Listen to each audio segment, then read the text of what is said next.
Hello,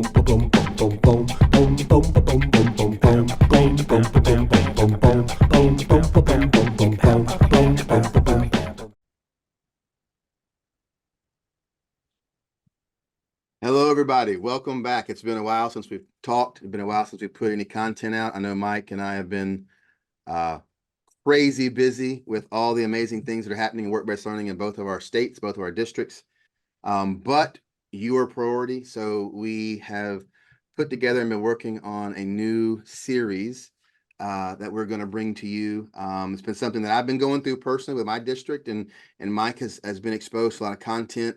And so this kind of came naturally together. But our new series is going to be work-based learning and special pops, working with special populations of work-based learning. And our guest today is Melanie Allen. She is a special population expert. So we are extremely excited to have you here with us today, Melanie. Thank you for joining us. I appreciate it. And so what we're going to do now is I'm just going to turn it over to Melanie. I'm going to let her introduce herself. Let her introduce a little bit about her background, her expertise, a little bit about her research. Then we're going to jump right into the interview and get going, create some great content. Mike, you ready for this? Let's do this. Melanie, you ready for this? It is so I'm good ready to share the screen with the venerable Mike Hassler again. It's humbled. But Melanie, if you will go ahead and again introduce yourself, give us a little bit about your background, your expertise, and then we'll jump right into your research and what you've seen and what you've been able to talk about. Well, thank you, Jason, and thanks, Mike. Up until 4 years ago, my primary assignment was as a high school special education teacher with an emphasis on really helping students transition to what they want to do after high school, whether it's education or additional training, employment. I am work-based learning endorsed, and my focus has always been on how to help students find a job, get a job, and keep a job. Beginning in 2020, I was a career and technical education specialist over special populations. And our goal really was, how do we increase learning experiences and improve outcomes for all students as they transition after high school? So that's a little bit about me, and delighted to be here with you guys today. Well, Melanie, I just have to say that I think that she's one of the greatest in the United States of America. That's just all there is to it.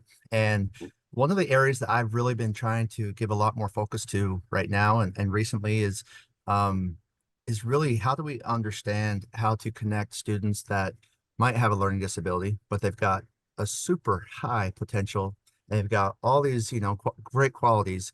But how do we get the two departments to start working together a little bit more seamlessly? And so as I was kind of looking at ways I can connect with the special education department, bring them into work-based learning, help these students connect to their careers, the first person that came to mind was obviously Melanie Allen. She's, like I say, her insights, the way that she thinks, the way that she breaks things down, everything that she does is my favorite word, and that's intentional. And so, Melanie, if you could, the very first thing I want to kind of hit with you is talk about some of the research that you've done, some of the findings that you found, and help us understand kind of the basics of just the foundation first of where we're at with your research and data points. Okay, I'm going to share my screen with y'all. And excited. So for our audience, while she's sharing her screen, I haven't seen this research, I haven't seen this data, so I am in the same boat as you. I get to react. Recording live, but I get to react with you. So excited to see this. What I really like about it, as she's getting this screen up too, is the first time I saw this in a winter conference with ACTE, is I just sat there and thought, this is important, because there's perception versus perspective. And my perception was everybody in CTE completely understood what pathways and clusters were. But once you get perspective, you realize, oh, you know what? That might have changed just a little bit. Okay, I'm struggling with my PowerPoint to pull it up. Okay, are you guys seeing my PowerPoint now? Yes. Yeah, we see all right, here we go on presentation. All righty, thank you. All right, so supporting students, especially those with special education, we did kind of a survey to begin things off with. And what we really found is special education teachers, students, and families, they really don't know or really don't understand the courses and programs that are available now and after high school. So students and teachers, especially in special education, they really struggle to meaningfully plan and prepare so that students can be successful in their CTE classes and in work-based learning experiences. I think one thing that if we keep in mind, if we really look at all the players that can be involved in a student's life, there really are a lot of them. And so it's really up to us to train, retrain, and promote our programs. So train, promote, it's really something due to that can help create really access for our students to some of these programs that we have that we know make a difference. We began with the survey. We had 212 staff who we had CTE coordinators, counselors, special education, and LEAs. About 77 were counselors and 77-ish were special education teachers, and the rest were divided between the other groups. But when you say how well do you know what a pathway is or what that looks like, these results were kind of surprising, I think, especially because one of special education roles is directly planning with students for what comes next. And when we did this, only 20% of special education teachers knew what a pathway was. 49% said nope, they didn't know what that was. After our training, where we had everybody at the table learning the same kinds of things, our data was pretty impressive in that for the overall, we had an increase in all of CTE enrollment of 5.27%, but our special ed population had an increase of 8.85%. That was for the junior high. For the high school,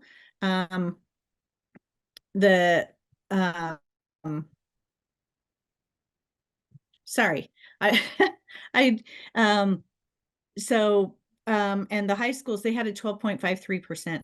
Really, the impressive part, though, is that we had 4 junior highs and 4 high schools who were very laser focused, very intentional. I like Mike's word on that. They were very intentional on making sure that they had a plan and that they had really good outreach. And those schools had a 20% increase in students in special education. And sometimes what I find is CTE, we kind of panic in CTE, like, I've got these kids and I don't know what to do with them, right? But having a plan and making sure the right kids are in the right class at the right time for the right reason. For instance, we had a student who he was a national PTA reflections content winner for video content, but yet he wasn't in CTE video classes. So, being able to, make those kind of connections, that's what we're looking for. That's what we're talking about. Yeah. So let me go back to that slide for a while. I just want to ask you something. Now, that percentage on that previous slide, is that percentage of enrollment, or is that related to the previous slide in terms of the pathways that they have? I guess I'm trying to say is what is that percentage? That's probably the best way of saying it versus framing it.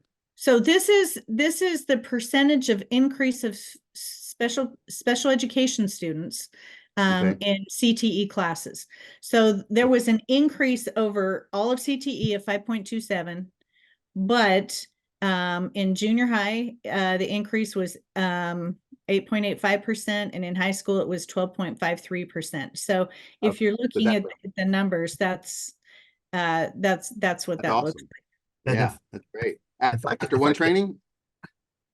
Well, yeah, it was a full day long training, and then schools went back and they were to make a plan, and but I will say that train, retrain, train and promote, retrain, when you have turnover, it makes it so that this is still a constant that needs to happen. That's And Mike and I say this a lot on the 2152 project. And so you and I just met, 20 minutes ago when we started this Zoom call.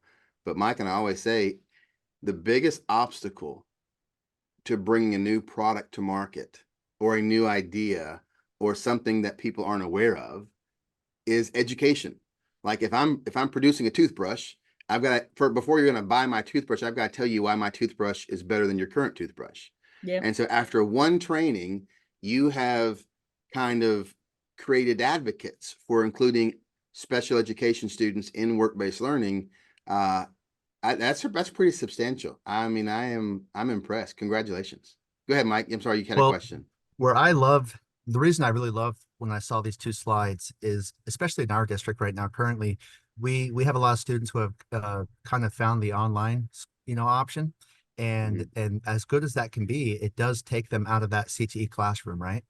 And so what Melanie's showing us is if we're looking to fill that classroom with more students and more learners, then sometimes we're thinking, well, how do I recruit that? We're thinking I'm going to get to these students and educate them.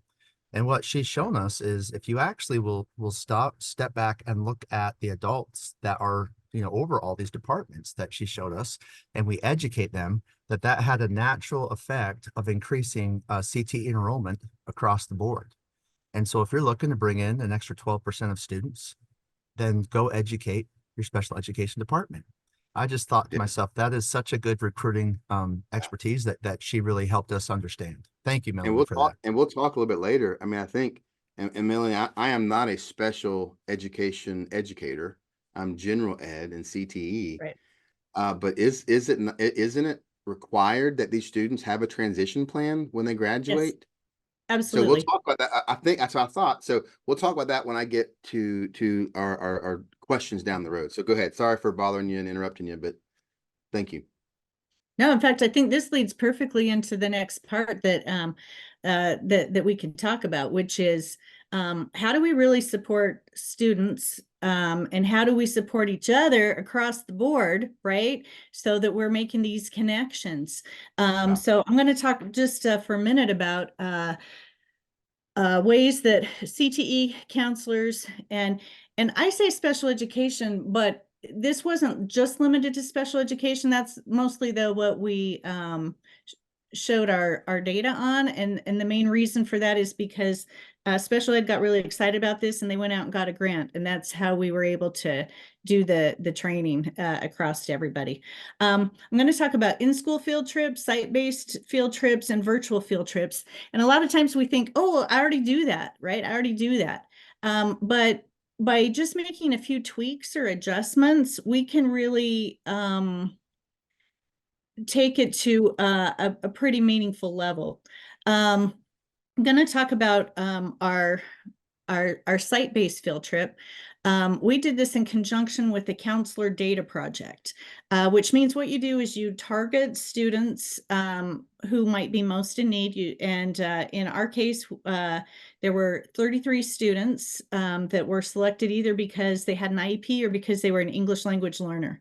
And this was at the junior high. And when we began, everything that we do with a pre-test, a post-test, and a debrief.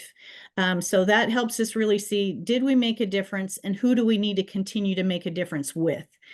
So on the pre-test, only 6 out of 33 had a pathway in mind. On the post-test, 33 out of 33 had a pathway that they could explain what that was. And then the part that kind of really makes the difference is this debrief part. Because we had a pre and a post test, we were able to ask in the beginning, what are your barriers? And then hopefully address that during the field trip. And then at the end of it, we asked them, and 17 of them still said that they had barriers that would keep them from taking a CTE class. Well, this is where the Counselor Data Project comes in. The counselors, instead of reaching out to all 33 students, they were able to reach out to the 17, and they actually did reach out to all 33. But, it's a way you can kind of, when you say, well, how do we reach which kids and how do we know which ones to reach?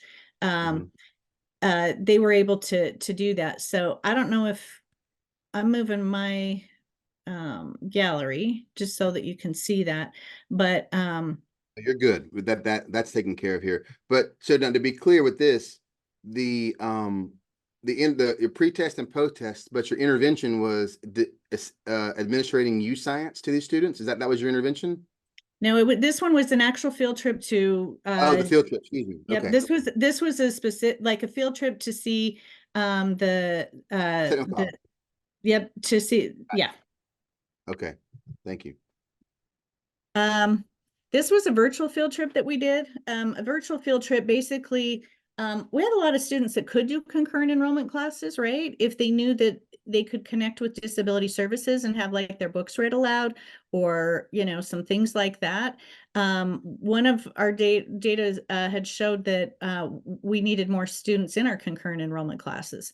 So we did a virtual field trip, which basically explained what was available through CTE, and really did do a focus on concurrent enrollment, and also how to connect with disability services at the college. So after this, we had 58 students who were a part of this. 25 students, they were referred to the concurrent enrollment advisor, and 24 students were, and they weren't all the same, right? It wasn't like we're just doubling up on them. And 24 students were referred to a disability services advisor at the college. So that was something that was pretty impactful. We also talked about vocational rehabilitation, which that's not for today's conversation necessarily, but we had 5 students that enrolled with them and became clients. And so that was, it was pretty impactful for a one-day training, directly getting the information to students. Yeah, we may have to have you back talking about voc rehab, because I've had students in work-based learning at my school, in my system, through voc rehab, and it's really good and beneficial for the employers because of the services that voc rehab provides, in addition to the services that I provide on the curriculum side and employability skill development. So really unique there, really unique there. Okay, and that I think that go ahead, Mike. Well, I was just wondering if you're talking to a school district who doesn't do a pre-post test and also a debriefing, what would you just say is, what would be the advice that you'd give a district just saying, look, you need to start doing this today? Like, why would they do that? Just sum it up Well, for me. I think the advantage to doing it is figuring out, okay, so we did this whole big event, right? Who do we need to follow up with? Too many times I think we think, okay, we got that information, it's out there, we checked our box, right? But as we can see, especially like just even with the field trip, right? Being able to really explain, hey, you can access this. This is something that's available to you. Money's not an issue. Transportation's not an issue. And you explain that, you still have 17 out of these 33 that say, nope, I still have an issue and I can't do this. And so being able to know who still needs additional information or who still needs that broken down a little bit is something that can be pretty impactful, I think. And so it increases the value of what you're doing, and really helps you target and feel comfortable. You know, for me, I can sleep at night because I know that I did the outreach to those who needed it most. So Was And there if you're, any data, oh, go ahead, Jason. that those students, so you said that 6 of the 33 had a prior career preference. Was there any way, did y'all try to figure out where that came from? Was that because of their parents? Was it because of their counselors or teachers? Do you know how they got there pre-intervention? well, that's a good question. I guess we could dig deeper on that one, but since this was like the first time that we were doing pre-post, and we've done it for a couple years now. In fact, the junior high that started this, they continue to do this, and they're planning to track their students 5 years out. So, you know, did they sign up for the classes they said they would? What did that look like in high school? So they're following that. I can follow up with them and see what they found I'm out. just But curious. I'm a data nerd. I'm curious as to yeah, know. I would bet it's probably familial, something in I would their agree. family structure, or maybe they just had a really exceptional teacher who just went the extra mile and did the extra career counseling and extra, because really what you look at is preferences and interest. Yeah. Really, that word should really be used, especially when it comes to career and pathway. It's less interest and more exposure. because a Yes. student this age cannot be interested in something they are not exposed to. And so what you did with this field trip is expose them to a lot of things. And I can guarantee you a lot of those students said, huh, never thought about doing that for a living. And now they're interested because they know it exists. And that happens in general ed with my career counseling sessions and my work-based learning students and that's how I use youth science is the aptitude portion to expose them to things that they would be good at, but don't know really to be interested in. They're not aware that those things exist. So, interesting. Mike, I feel that's the second time I cut you off, man. I'm sorry.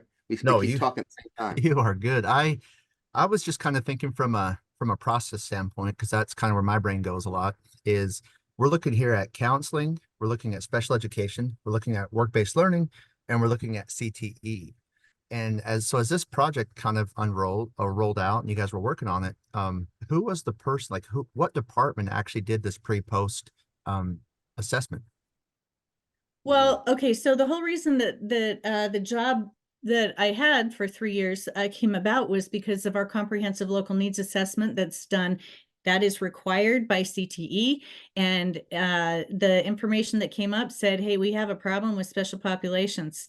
And so while the data that I've showed you is on special education, you know, there's so much intersection. And we actually, if you look at different slides that we've got, that was 1 year where all of our special populations came up. I wasn't responsible just for that, but by just training the group that we trained, it increased the awareness of that for all. And we weren't just focused in that training on special ed, other than we had the teachers there at the table.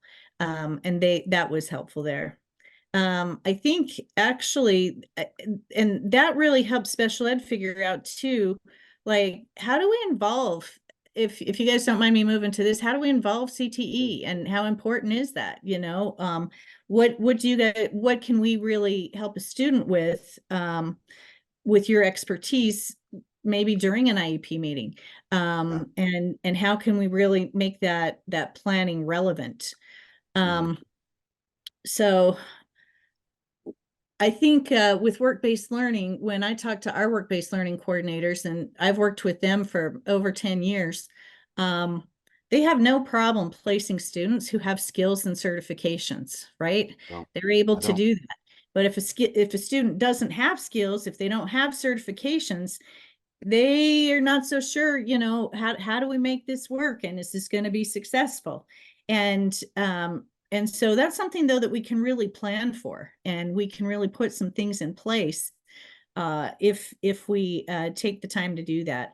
So I think just real briefly, as a student comes and says, hey, I'd really like a work-based learning internship, for instance, if you can really understand their strengths and maybe the areas that they need support, it could be as easy as the student needs a checklist of tasks, or their supervisor on the job needs to have the student repeat and explain the instructions.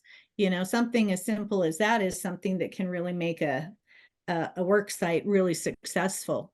And then being able to explain what industry content they're going to need to be able to do, or as they're planning and moving forward, what does that look like? Being able to lift 50 pounds in a auto shop is something that you probably should be able to do, right? And if not, what kind of accommodations could you do, or what could that look like, or how could you still be involved in that industry?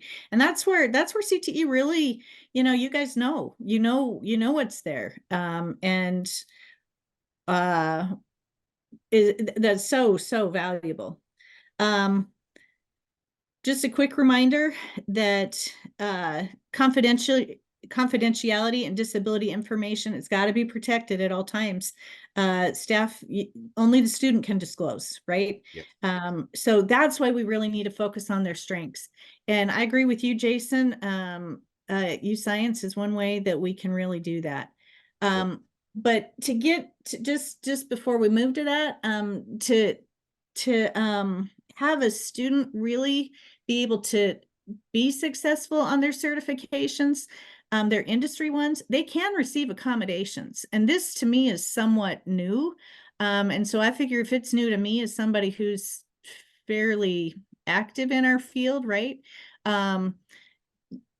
There are accommodations for industry certificates. Not all industries offer them in the same way.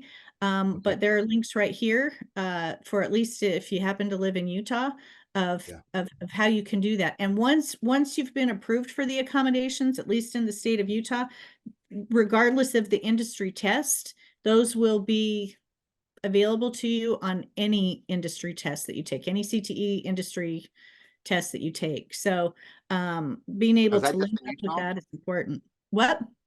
Is that just in Utah, or is that not, is that federal? Well, um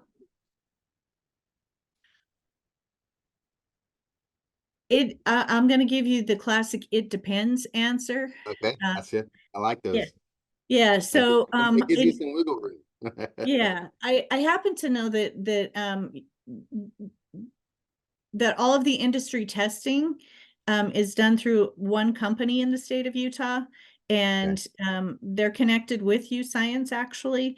And Yep. so I love that because I can log into a student's UScience account, or the student can log into their UScience account, and they can go in and they can see how they did on their industry tests. And so that's why I think it's so important that they get their accommodations. So if they need more time, just so that they can read the questions, that they have that. And And so the reason I asked that question is because it's for this, and this is a like literally a whole nother episode, so we won't dig too deep into this. yeah, But one of the things that we're going to talk about with our next guest in this series, a little bit, is the fact that I am work-based learning, especially in Georgia. I think it's very similar in Utah. It is a school placement. yeah.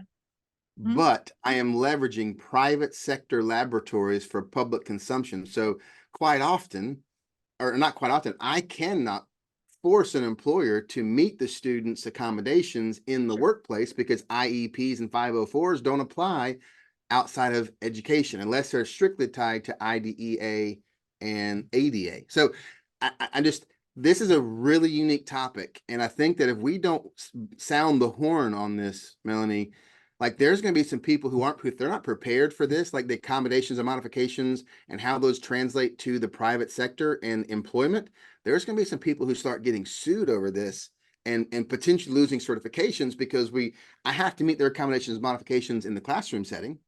But I can't go to an employer and say, hey, look, the student gets extended time on a test. They need extended time in reading the screen to process these orders. They need extended time to make this widget on your CNC machine. Like that doesn't happen Right, there. So right. really unique. And again, I don't know that I was really asking a question, just putting that out there more for the audience to think and ponder through, maybe for an upcoming session, but particularly maybe I'm wanting to have you back to maybe talk a little bit about some more of that. So thank you for sharing. That's great. So Jason, I think the point that you make is valid, and it does need to be fleshed out some more. But I think if we circle back to the point that we first talked about, which is that you can place a student who has certifications and who has skills, right? And Yes. that's the important part. We want to be able to place a kid or any individual. We want to place individuals and help them find the employment that matches their interests, their aptitudes, and their abilities. And so I think that's really the biggest key, is being able to be able to do that and to do that fairly. So I've got another Back. question about this, if that's okay. sure. Because Jason and I, we utilize UScience certifications for a couple of reasons. One is when we can sit down with a student and kind of show them, do you realize that you have all of these certifications in these various fields? It really helps the students build some self-confidence. They're like, they may have other things that they're nervous about, but it starts to really help them understand like, hey, I've got something here, I've got value. And then myself particularly, I use those certifications as a selling point with my local employers to help them understand that this student has taken advantage of every opportunity that's been in front of them. Would you like to meet a student that has that capability? And of course, the answer is mostly yes by the employers. Yeah. But when it comes to the accommodations, I just think it's clear, it's important to clear this out. They're not, they're still getting the same skills certifications as anyone else, correct? So when the students go into the employer and they do have an accommodation for their certifications, they still meet the skills requirements. Or is that something that's been watered down through this process? Or what are your thoughts on that when it Great comes to the question. skills portion? And do you have to disclose to the employer that the student got a cert through I think modifications? this is going to take a different conversation. Okay. So, Okay. so I think the best way for us to say this is that this is the way that we can make sure that students can demonstrate the skills that they have. Okay. Uh, So the skills are not altered at all. It's the way the well, let me skills. put it this way. These are written tests, right? Yeah. So if a student's disability happens to be in reading and comprehension, that doesn't necessarily mean that they are going to have trouble in the workplace, right? With the skills that they're being tested on. So I think that's something that we can explore a little bit more. But yes, Yeah. they are meeting they are meeting the skills according to industry standards. So there are some things where not every single industry skill test has accommodations. Yeah. And so that's kind of a little bit different conversation, but this is for those that are predominantly that come through our CTE programs and that are tested within our state systems. I'm Great. just going to show you real quick. This is the form for filling it out. It's not really super long. So when you feel like overwhelmed, like, oh my gosh, what do I got to fill out? This is it. It can go back on the student. In my opinion, this should be a student responsibility that might be somewhat monitored, because if this is something that they want to take advantage of, then I think that's part of the teaching process. But Mhm. um, yeah, you guys actually reminded me of a student, not this one. I'm gonna not share for a second. But I had a student just this last week who I was helping get ready for interviews. And when I was talking with her about the things that she did well, she said, "Oh, I really like it when people comment on my website and and tell me that I do a good job with my designs." Well, she ended up reframing her answer, and she started saying, "Well, my interest in photography led me to learn Adobe," and then she lists her Adobe skills that she's got. She said, "And that led me to open my Etsy shop, and it's really cool when people are commenting and providing positive feedback on how I've set things up." It Yeah. just changed how she presented herself, and it goes right back to Mike's point of this student didn't see themselves as being anything special or having anything really of value to contribute. So those industry skills are and certifications, it makes a difference to be able to have conversations with students about that. Absolutely. Fascinating stuff. Mike, any follow-ups before we move on? We have organically covered question 2 and 3, so we don't even have to really ask those.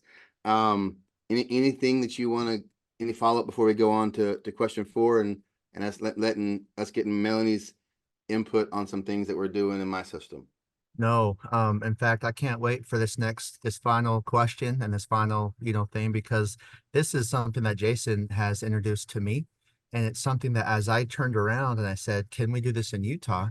The short answer was no, we can't do this. And as I've really dove into this next concept, I've learned that it's not that we can't do it, it's that just people don't understand. They don't know what they don't know.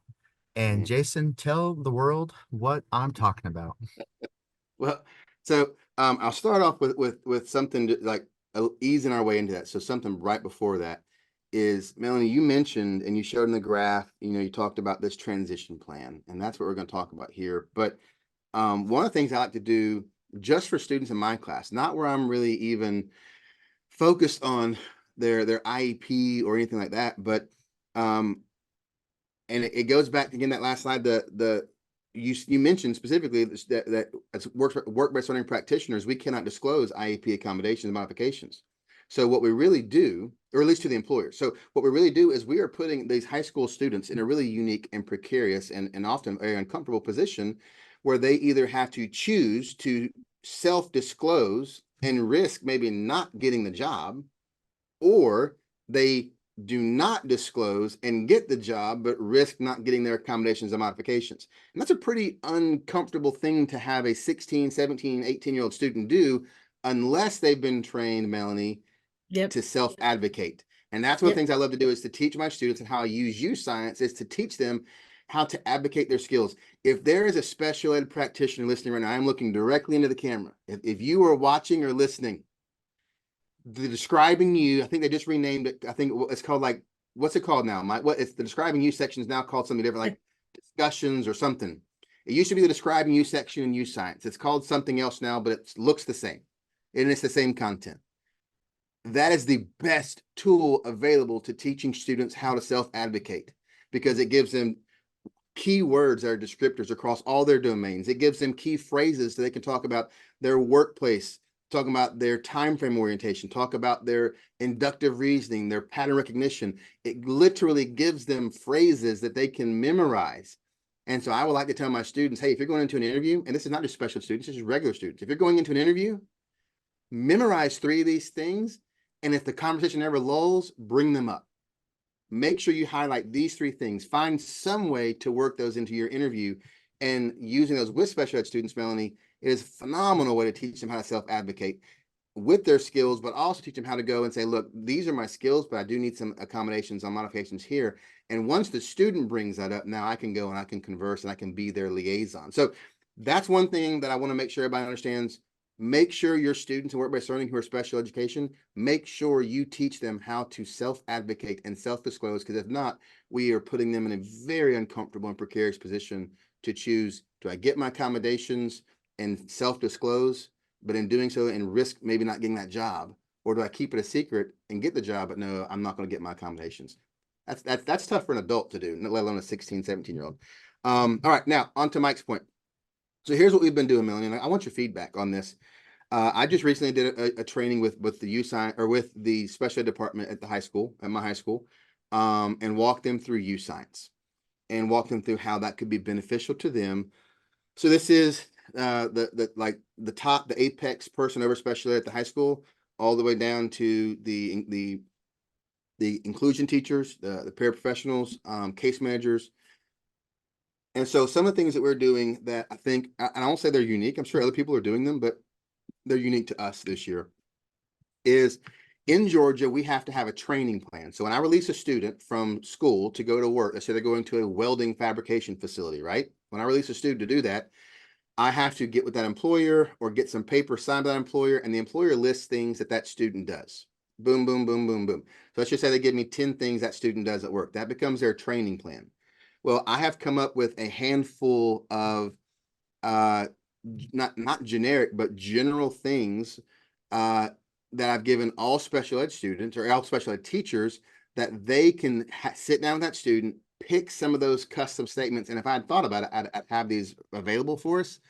I can put those and link those down the bottom of the description, but that we include on the student's training plan.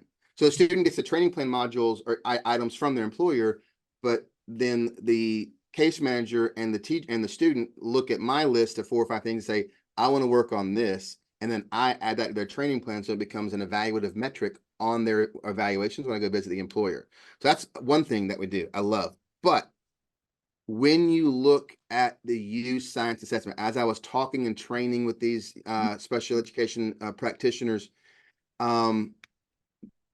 some of the people who have more of an administrative role were very like, I could see the wheels turning. They said, hey, I think we're going to use this youth science assessment as a formal evaluation in the student's transition plan.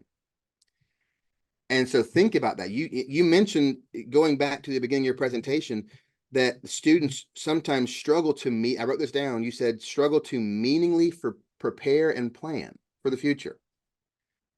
Well, what's better software out there to help a student prepare and plan for their future than youth science, which gives them a very clear indication on not just what they are interested in. The students know what they're interested in. Remember, I say interest actually should be better termed exposure, but it gives them a whole list of things that they would be good at based on their aptitudes, but that they may not be exposed to so they can be interested. And I love those conversations because students say, oh, I'd never thought about being that. I didn't know, I knew that was a job. And so now we're teaching them to go out and to do some independent research, to look at these careers, to identify some careers that may be interesting to them. And so they're being able to go in and basically counteract what you said is that the propensity to struggle to prepare and plan. We're giving them the data to plan and prepare for their future moving forward. So that's one of my favorite things to do. So I want to get your feedback on that because I know that we've done it here or are doing it here. This is still pretty new. I just met with them at the beginning of this semester, still pretty new. But as Mike said, there's some people who conflate two things, right? They're conflating. We are not trying to replace the IEP. We are trying to support the IEP with data. And this is not anecdotal. This is not those old school career assessments where it's like, hey, go spend an hour on Google and just Google careers. And then tell me if you see anything you like. That's not youth science. Youth science literally is directive. It is pinpoint.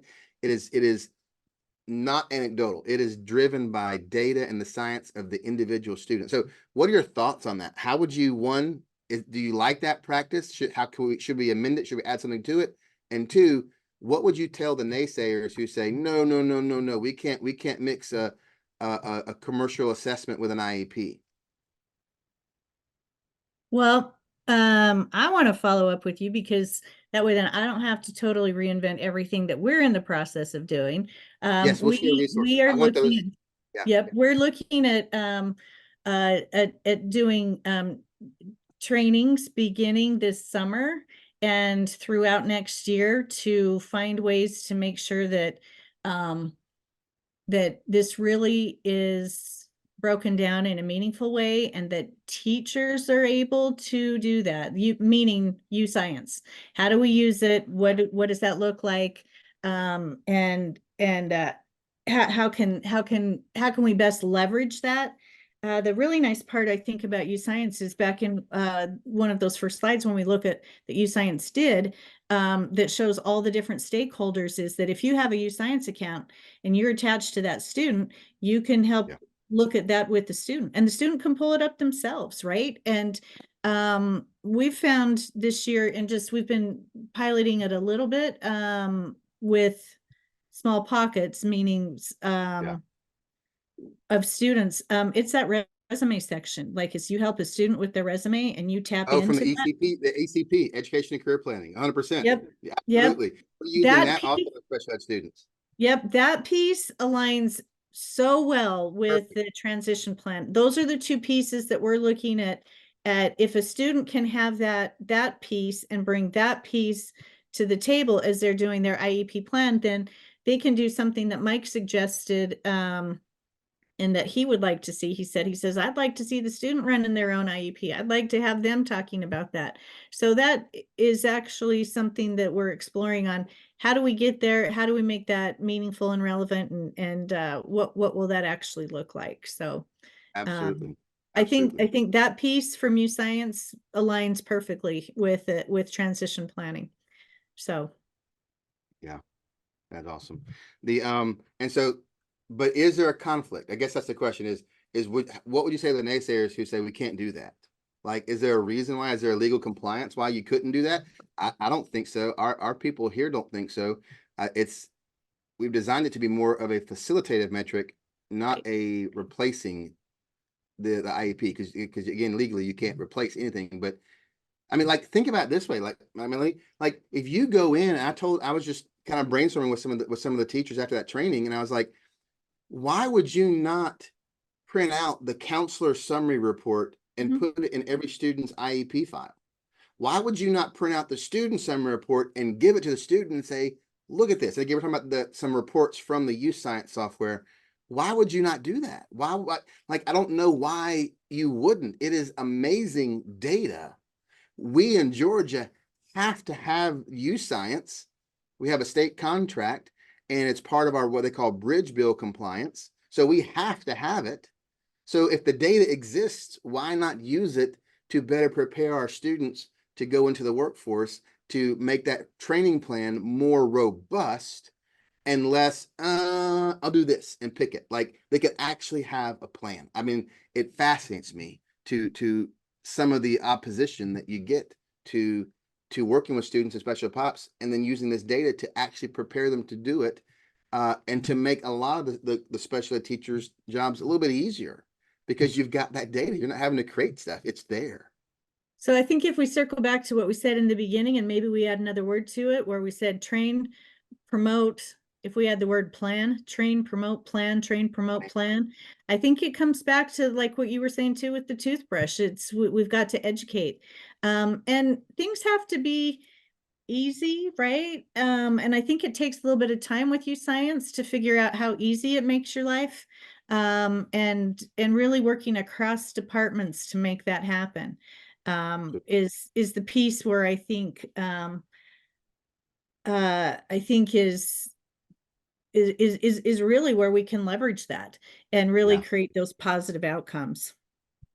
Perfect. Perfect. Mike, I'm fascinated. I'm fascinated.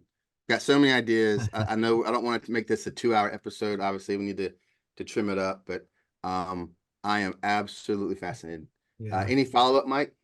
Well, you know how I am. I'm a recapper. I like to make sure that we're getting the points. But first, I just want to thank you, Melanie, for your expertise. Second, I just want to just say to those who are in work-based learning and those who are in CTE, I think it's important from this conversation that you don't just assume that your whole district and all the departments know what a pathway is and how it connects to work-based learning. I think that for one, maybe turn around and see if you can do a similar study that Melanie's done.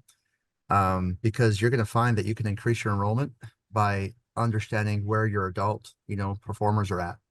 And then when that happens and you increase your enrollment, I think it's very important that you take heed to what she's saying when it comes to the pre-post and debriefing portions of the process. Because even when those students see an increase, there's still students who didn't, right?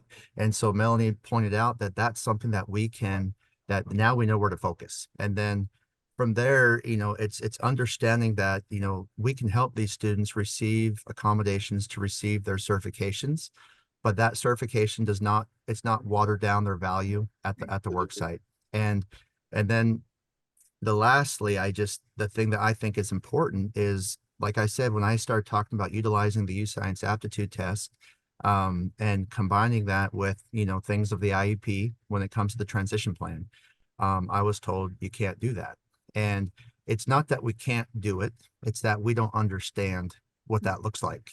And from this conversation, those are 4 things that every single person in work-based learning should start doing today, is to do 100%. exactly what Melanie has done. And I just think to myself, she gave us the four steps that could really transform student opportunities in special education, work-based learning, career tech ed, and the workforce. So, I mean, I wish I could go closer on the screen. I have goosebumps right now, and I just can't thank you guys enough for just this conversation. Yeah, I am super excited. Again, I want to extend another thank you and gratitude to you, Melanie, for sharing your time, your expertise to be here. I did have one question. Will you are those resources that you have, your slide deck, the surveys, are those things, are they proprietary, or can you share those? No, slide deck you are welcome to use, and I can see. I will follow up and find out about making the surveys available. Well, if you can get those to Mike, we can upload those to our 2152 Google Drive and just make it a public link and share it out. And then lastly, I found those goals I told you about. I pulled them up, and the goals that we add to the student's training plan are, again, they're more employability skills. It's punctuality, communication, etiquette, initiative, and dependability. And I sat down with our special ed director at the high school, and those are the things she said were like they're pretty much ubiquitous across IEPs, is Sure. trying to get better at one of those 5 things. And so those are things that that we can go in and put on the training plan for students who have an IEP, and then evaluate that metric, not just at school level, but evaluate it at work, and which is going to help at least help in that transition plan. So again, thank you so much, everybody. Great episode. At least I think it's a great episode. I can't wait to get in and cut up and make our little 30-second, 1-minute reels and put those out for everybody to see and drive attention. I think this is going to be a great episode for administrators, for special ed directors, special ed teachers, work-based learning practitioners, CTE teachers, any educational practitioner, and even industry professionals. This is an episode, so share it with anybody who you think can benefit from it. We're excited to bring this topic, which I think is, I won't say been ignored, but it definitely hasn't been a priority for a lot of people in putting special ed students in work-based learning, and using work-based learning as a facilitative conduit to get them more prepared in the workplace. So again, thank you, Melanie. Our next episode is going to be Dr. Chelsea Morelli, and she is a professor at the University of North Georgia. And she is, I mean, you can follow her on Instagram, and she is, I think it's Mrs. Special Education on that. I mean, she is passionate about special pops, and we're going to come here and ask her a little bit of legal questions and just have her respond very similar to how Melanie did to some of the things that Mike and I are doing, some of these same questions. And so that'll be our next episode. But again, just a little teaser there. Melanie, thank you again so much. Like, I am a fan. Can I follow you on LinkedIn? Are you on LinkedIn? I am on LinkedIn. Indeed, I will. am. You will have a follow request or a connection request shortly, ma'am. Big fan. Thank you for your time. Everybody else, thanks for joining us. Y'all have a great day, and stay tuned for our episode coming up in a week or two. Bye. Boom, boom, boom, boom, boom, boom, boom.